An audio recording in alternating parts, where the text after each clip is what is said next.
발달하고 있습니다. 그런데 AI가 발달하게 된다면, 그래서 AI 덕분에 모든 사람들이 더 똑똑해진다면 세상은 평화롭고 행복해질까 하는 생각을 해봅니다. 그렇지 않을 것입니다. 똑똑한 사람들이 세상을 얼마나 많이 망쳐 놓았는지는 AI의 도움 없이도 잘 알 수 있습니다.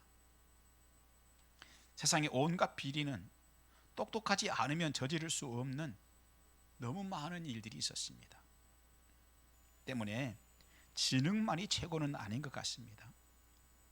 그래서인지 사람의 지능은 나이가 들면서 줄어들지만 그 지능을 보완해주는 지혜가 많아지는 것도 사실입니다. 지혜란 상황과 특성에 맞는 해결책을 제시할 수 있는 능력인 것이죠. 지능이 많은 정보들에서 도움을 준다면 지혜는 그 수많은 정보를 통하여 통찰력과 분별력을 가지게 하는 것입니다. 지혜는 지능보다 더 상위의 개념입니다. 지능이 높은 사람은 경계의 대상이 되지만 지혜가 많은 사람은 환영을 받습니다. AI들이 쏟아내는 지식들은 조금만 지나면 쓰레기로 변해도 지혜는 언제나 빛날 것입니다.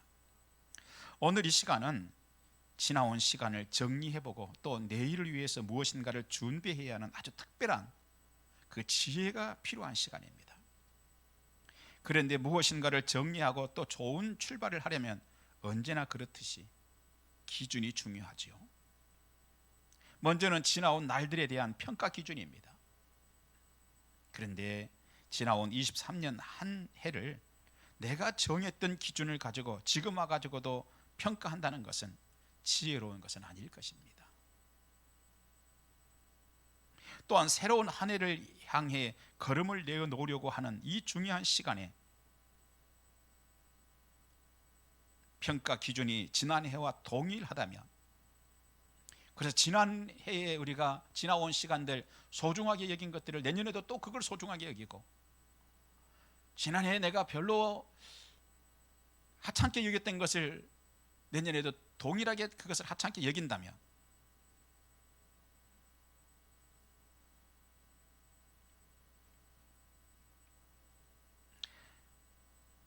24년 새해에도 지나온 23년과 별로 달라지지 않는 삶의 패턴으로 살아갈 가능성이 커집니다. 또한 내년에도 그릇된 영적 편견에 빠질 가능성도 사실은 커지는 것입니다.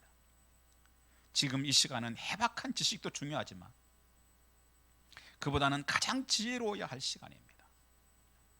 지금은 그 지혜를 가지고 지난 시간을 평가하고 또 주어질 새해의 시간들을 기대해야 할 시간인 것입니다. 그런데 그 지혜로운 기준이란 뭐냐? 인생의 주인이 되시는 하나님으로 그 기준을 삼는 것이 가장 지혜로운 기준이 되는 것입니다. 그것이 오늘 본문의 핵심 메시지입니다.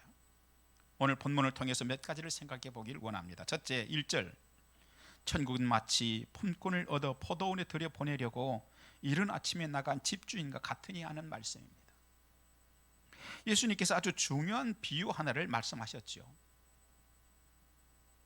포도원으로 일꾼을 보내는 포도원 주인의 비유입니다. 이 비유에서 포도원 주인은 하나님이십니다. 그 포도원 주인은 이른 아침 해 뜨는 시간인 6시에 포도원에서 일할 사람을 구하기 위해서 장터에 나갔습니다. 갔더니 일할 곳을 찾고 있는 품꾼들이 여기저기에 서 있었습니다. 몇몇 사람들에게 하루에 한 데나리온이라는 하루치 임금을 주기로 하고 자신의 포도원에 가서 일을 하도록 했습니다. 그리고 그로부터 3시간이 지난 아침 9시에 또 한 번 나가보았습니다. 여전히 이번에도 일할 곳을 찾으면서 기다리고 있는 사람들이 있었습니다. 그들에게 말했습니다. 우리 포도원에 들어가서 일을 하라. 서운하지 않은 임금을 주겠다고 했습니다. 그 이후에 점심때인 난 12시가 되었습니다. 나가보았더니 여전히 사람들이 서 있습니다. 그 사람들도 포도원으로 들여보냈습니다. 오후 3시가 되었습니다. 나가보았더니 여전히 사람들이 일할 곳을 찾고 있습니다. 그 사람들도 들여보냈습니다. 오후 5시가 되었습니다. 하루 일과가 끝나고 6시에 이제 정리를 해야 하는 시간이 된 것입니다. 이제 그나마 일할 시간은 딱 1시간밖에 없습니다. 그런데 그 시간에도 주인이 나가 보았습니다. 그런데 거기에 여전히 사람들이 자신의 집으로 돌아가 버리지 못하고 거기서 서성거리는 사람들이 있습니다. 왜 여기에 있느냐 묻습니다. 그랬더니 우리를 써주는 곳이 없어서 여기에 기다리고 있다는 것입니다. 참 딱한 마음이 듭니다. 그래서 주인이 말했습니다. 우리 포도원에 들어가서 일을 해라. 여러분, 주인이 어떤 사람입니까? 참 불쌍한 자들을 위해서 여러 번 시장에 나갈 수 있는 사람이라는 것입니다. 사실은요, 품꾼을 구하려고 하루에 4번, 5번씩 장터에 직접 나가는 주인은 없습니다. 그런데 예수님께서는 하나님에 대해서 그렇게 말씀을 하셨습니다. 그리고 포도원 주인이 품삯을 계산해 주는 데에도 아침 6시에 와서 오후 6시까지 12시간 일한 사람들을 먼저 부릅니다. 그리고 약속한 한 데나리온씩을 주었습니다. 그 이후에 아침 그 3시간 더 늦게 온 9시에 온 사람들을 부릅니다. 그런데 이번에도 똑같은 품삯을, 하루 품삯을 줍니다. 그 이후에 난 12시에 온 사람들을 부릅니다. 이 사람들은 속으로 생각합니다. 아마 우리는 많이 깎여가지고 절반 정도 주겠지. 그런데 이 사람들에게도 역시 하루 품삯을 완전히 다 주었어요. 무슨 생각이 들었겠어요? 와, 이 주인이 참 뭔가 잘못된 주인이 아닌가? 뭔가 문제가 있는 거 아닌가 생각했습니다. 참 고맙긴 하지만 오후 3시에 온 사람들을 불렀습니다. 그리고 여전히 하루 품삯을 다 주었습니다. 3시에 온 사람들은 깜짝 놀랐습니다. 이윽고 5시에 온 사람들을 불렀습니다. 딱 이 사람들은 1시간 일한 사람들입니다. 그런데 이 사람들에게도 똑같은 하루의 임금을 다 주었습니다. 1시간 일하고 하루 임금을 받은 사람들은 말을 잃어버렸습니다. 그저 감사할 뿐이었습니다. 물론 세상에는 그런 주인이 있을까요, 없을까요? 없습니다. 그런데 그런 일이 하나님의 포도원에서는 일어났습니다. 무엇을 발견합니까?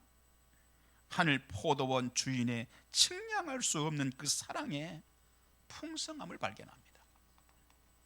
그렇습니다. 이 이야기는 하늘 포도원 주인이기도 하고 일꾼들에게 품삯을 선하게 결정해 주기도 하시는 바로 하나님에 대한 말씀이었던 것입니다. 그리고 예수님께서 이 비유를 말씀하셨습니다. 이 비유의 핵심 메시지가 무엇입니까? 측량할 수 없는 하늘 포도원 주인의 사랑이 하늘 메시지입니다. 그리고 그 사랑을 직접 실행한 예수님 자신에 대한 말씀인 것입니다. 이 비유에서는 일꾼들에게 자비를 베풀기 위해서 5번씩 시장에 나간 포도원 주인을 말씀하고 있습니다. 하지만 하나님은 하늘 포도원에서 구원받을 자격 없는 사람들에게, 돌아봐 줄 자격이 없는 사람들에게, 하나님께 보살핌을 받을 자격이 없는 사람들에게, 하나님께서 이런저런 것으로 위로하시고 챙겨주어야 할 자격이 없는 사람들에게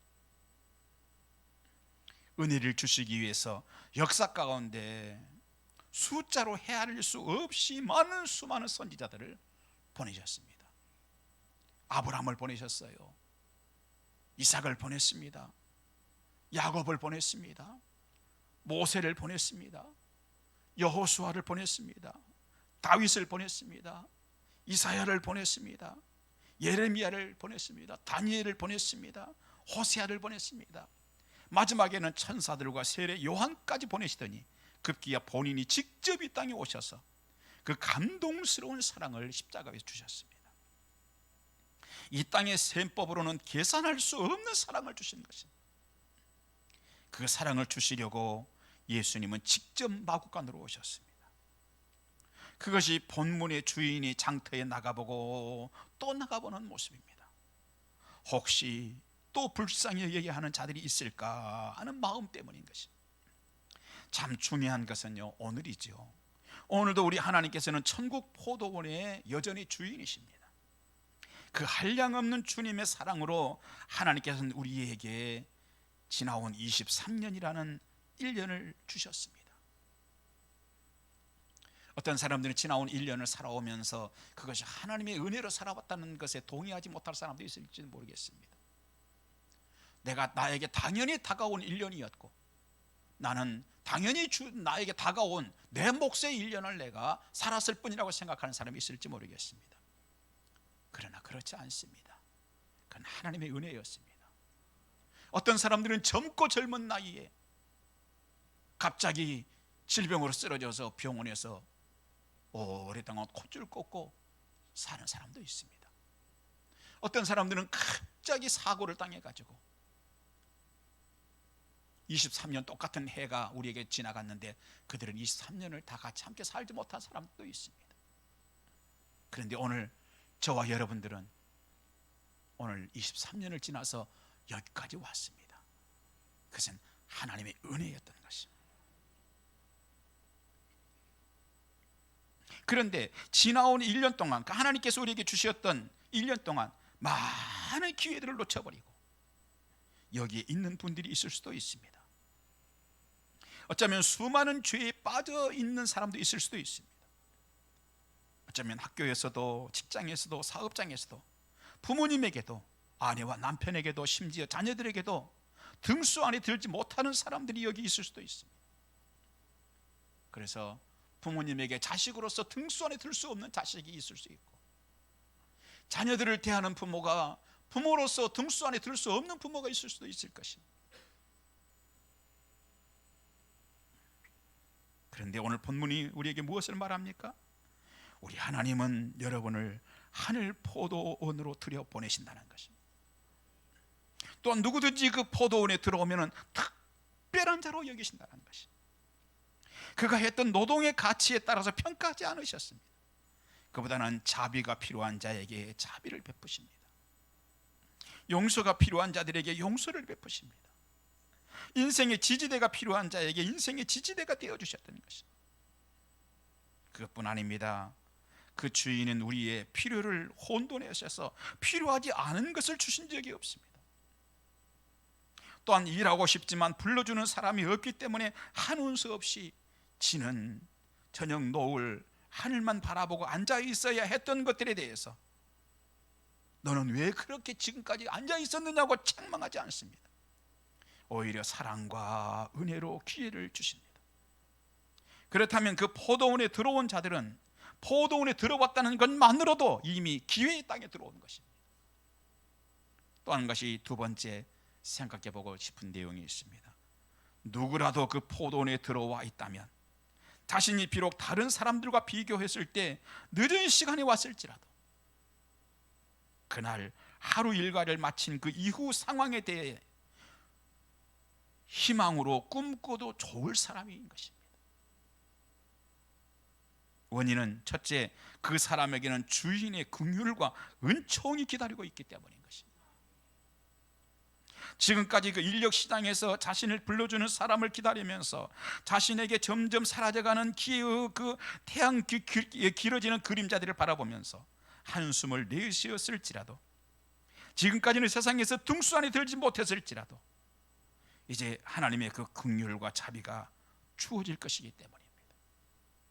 그렇다면 누구라도 자신이 그런 포도원에 들어와 있다면 포도원 주인은 기대 이상의 자비를 베풀어 주실 분이 틀림이 없는 것입니다.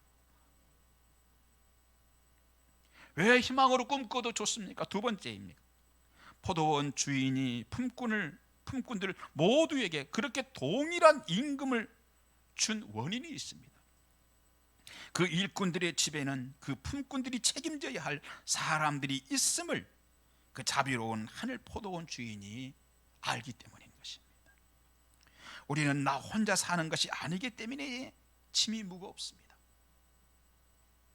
잠언 17장 6절은 할아버지, 아버지, 손자 이 3대가 함께 찍은 가족 사진을 보는 것 같은 가족 구성원에 대해서 말씀하고 있습니다. 그런데 제가 신방을 이렇게 가서 보면은 많은 가정들에는 가족 살인이 또 걸려 있습니다.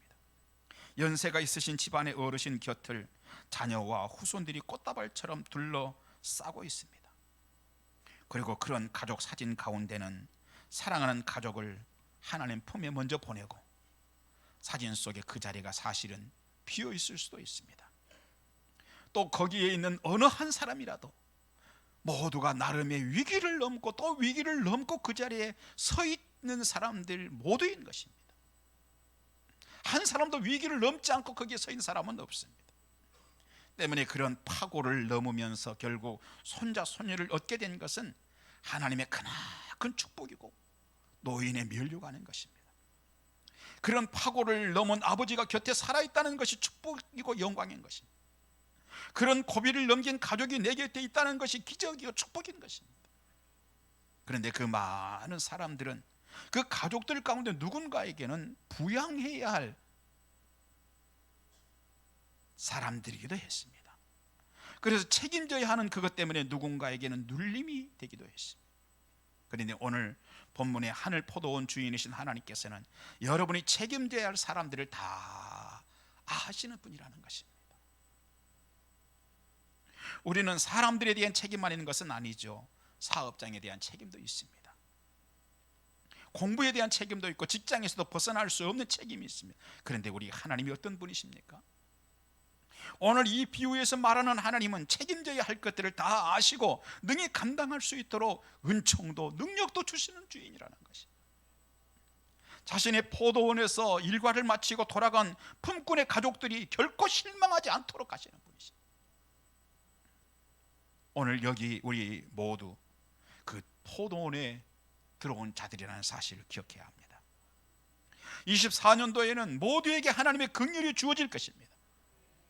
여러분이 23년도에 수고한 것들이 하나님의 긍휼 때문에 가능했었다면, 그건 내가 잘해서 어떻게 당연히 나에게 1년이 주어졌기 때문에 내 힘껏 달려온 것이라고 생각하지 않고 하나님의 은혜였다고 생각한다면, 오늘 저녁에도 여러분을 기다리는 가정에 가서 여러분이 수고한 것 때문에 여러분이 사랑하는 아내와 자녀들과 누릴 수 있도록 하실 것입니다.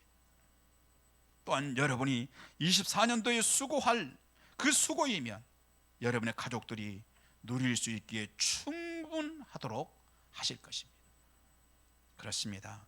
하나님이 주시는 그 긍휼과 자비라면 내년에도 여러분이 돌아보아야 할 가족들에게 무엇인가 부족하지 않을 것입니다. 하나님은 어떤 하나님이십니까? 포도원에 들어와서 수고한 자들 가운데 1시간만 수고한 자에게도 동일한 하루 품삯을 주시는 주인이십니다. 오늘도 자신의 포도원에 들어온 자들에게 주는 하루의 품삯이면 그날 저녁 그 모든 품꾼의 가족들 생계에 부족하지 않도록 하실 것이 확실합니다. 세 번째 생각해 보고자 하는 말씀이 있습니다. 16절, 이와 같이 나중된 자로서 먼저 되고 먼저 된 자로서 나중되리라 하는 말씀입니다. 이 말씀은 포도원으로 품꾼을 보내는 이 주인, 이 비유의 결론입니다. 그런데 이 말씀은 지금까지 진전시킨 내용과 상당히 간극이 있는 말씀이기도 합니다.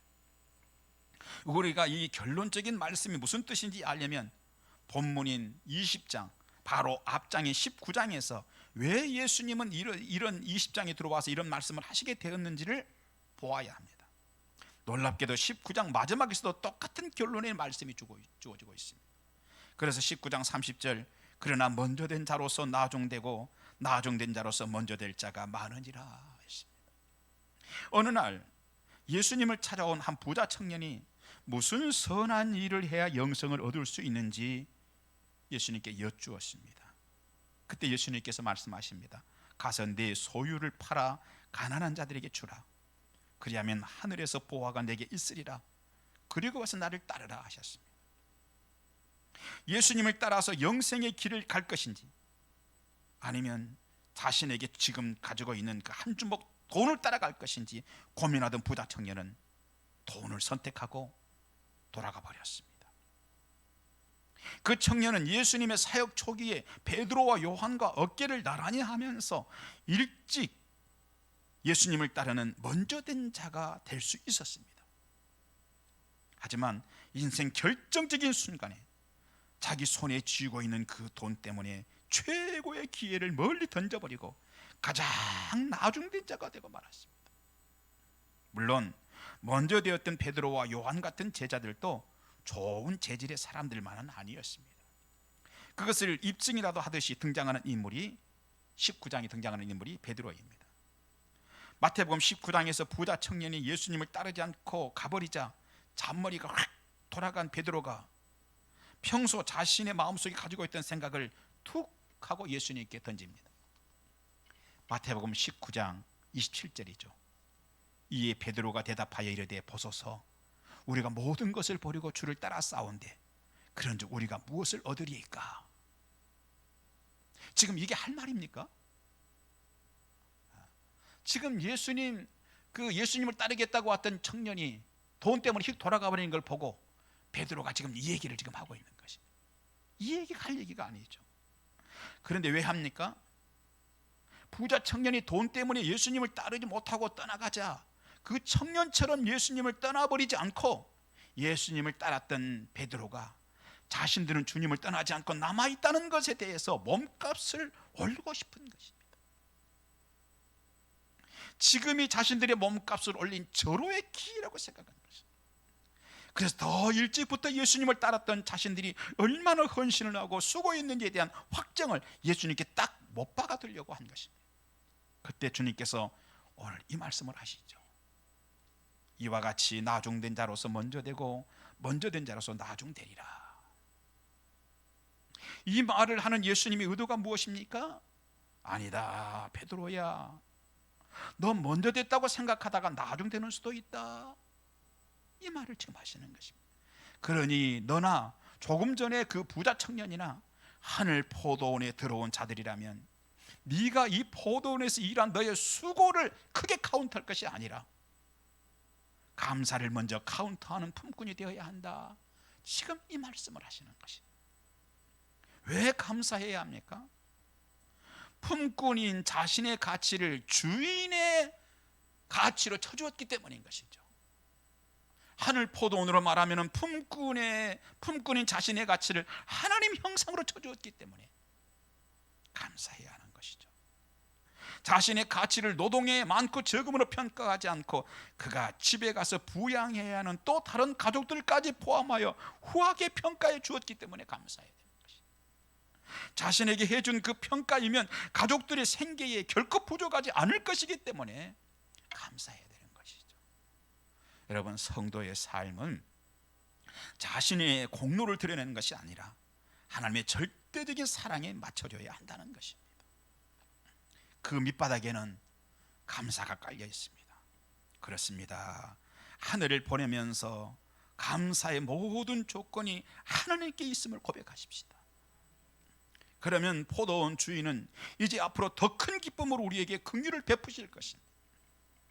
그런데 베드로는 먼저 되고도 공로에 초점을 맞추었습니다.